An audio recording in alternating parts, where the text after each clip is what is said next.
Phénomènes étranges et inexpliqués, histoires insolites, énigmes non résolues, mythes et complots. Christian Page. Salut Mathieu. Rebonjour. Hey, c'est la semaine de l'Halloween. Oui. Écoute Mathieu, j'aimerais revenir, si tu me le permets, sur notre petite écartade de tantôt. Là, je te parlais sur les ovnis. Les ovnis puis la science. Écoute, je vais pas eu une apparition d'extraterrestre. Je vais te raconter un truc. Vas-y. Que tu ne liras probablement jamais dans les livres sur les ovnis ou très rarement. Et évidemment, les amateurs d'ovnis n'en font pas, ne s'en vantent pas non plus. En 1997, le milliardaire, parce que je trouve ça tout le temps un peu aberrant quand on remet en question la science. Tu sais, tu étudies quelque chose, puis parce que tu n'arrives pas à l'expliquer, on remet en question la science. On a-tu déjà entendu Stephen Hawking qui étudiait le temps, l'espace, les trous noirs, dit « Ah, c'est la science qui est pas bonne. » C'est ça. Ça n'arrive pas à la même hypothèse. On n'arrive pas, c'est ça.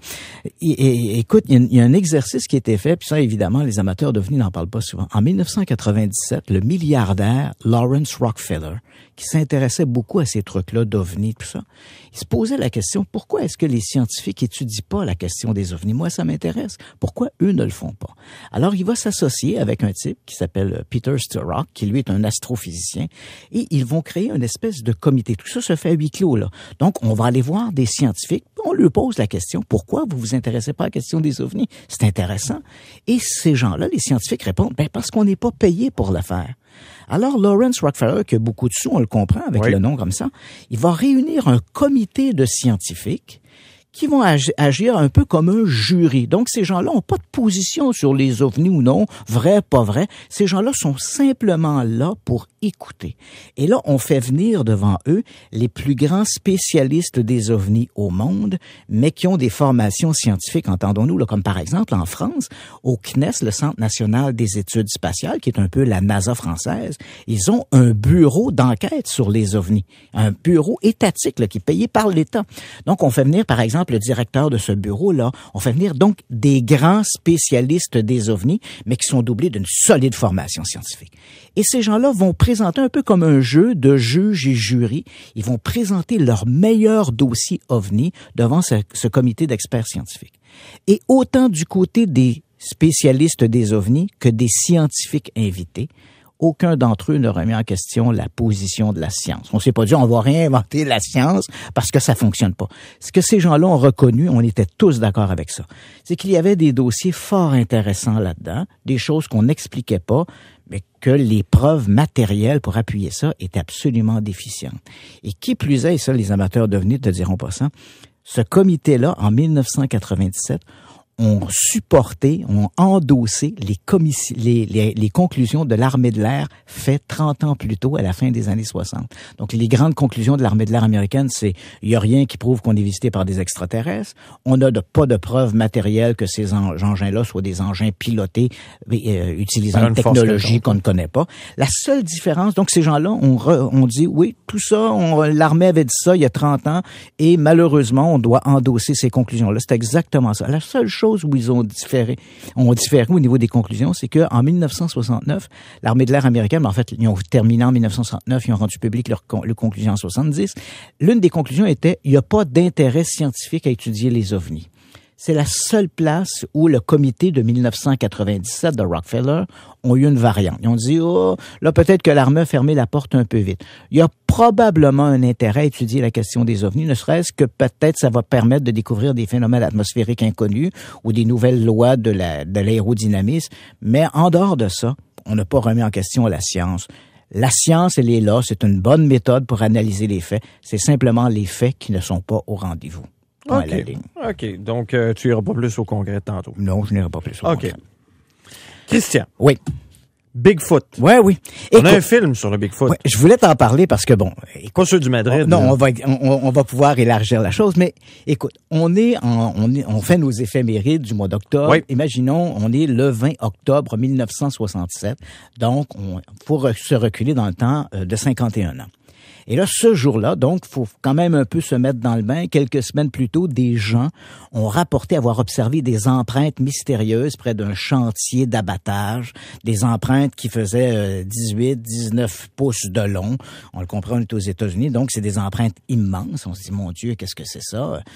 Alors on se dit, là, c'est la légende du Bigfoot. On connaît tous. Je pense que les auditeurs savent de quoi on parle. Oui. Ces hominidés, mi-hommes, mi-gorilles, qui entraient les forêts de l'Amérique du Nord. Aux États-Unis, on l'appelle Bigfoot. Au Canada, le Sasquatch. On a un petit cousin népalais qu'on appelle le Yeti. Donc, on a beaucoup de ces histoires-là. Alors les gens disent, ça doit être le Bigfoot. Et là, voilà que deux hommes décident de patrouiller à cheval tout ce secteur-là. On est dans la région de Bluff Creek, dans le nord de la Californie.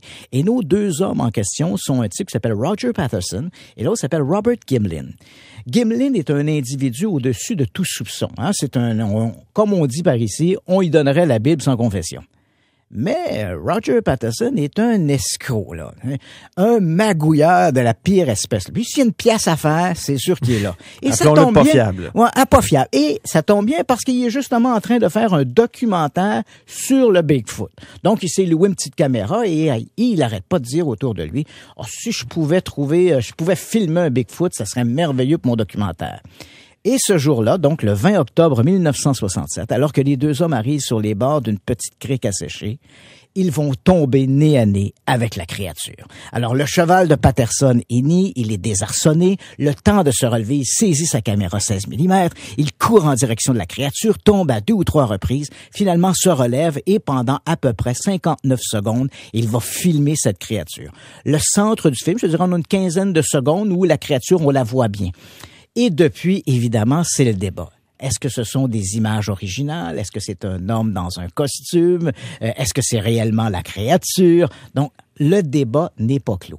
Mais évidemment, on peut se poser la question, au-delà du film Patterson-Gimlin, comme on l'appelle, comment se fait-il qu'on n'ait pas de meilleures images de la créature? Tu comprends? Avec l'avènement de films, d'appareils qui nous permettent d'avoir des photos, on est toujours en train de nous ramener ces vieilles images qui datent de 141 ans.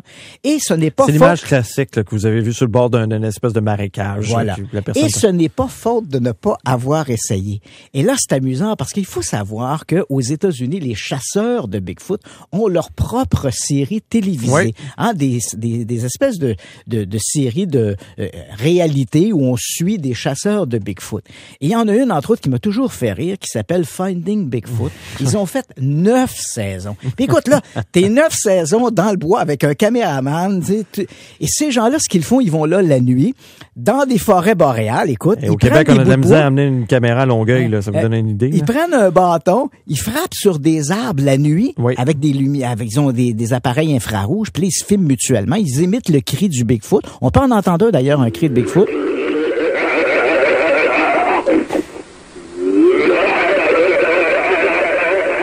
Et ça, c'est un supposément authentique cri de Bigfoot. Ah oui? Donc, ces gens-là frappent sur des arbres, et là, on entend au loin du bruit dans l'obscurité, et là, ils regardent la caméra, il dit « It could be Bigfoot.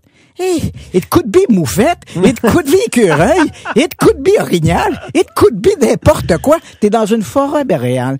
Ce qui est étrange, as-tu déjà remarqué que les Bigfoot vivent dans les mêmes forêts où vivent des ours? Ils semblent partager le même écosystème. Salut Christian. Salut.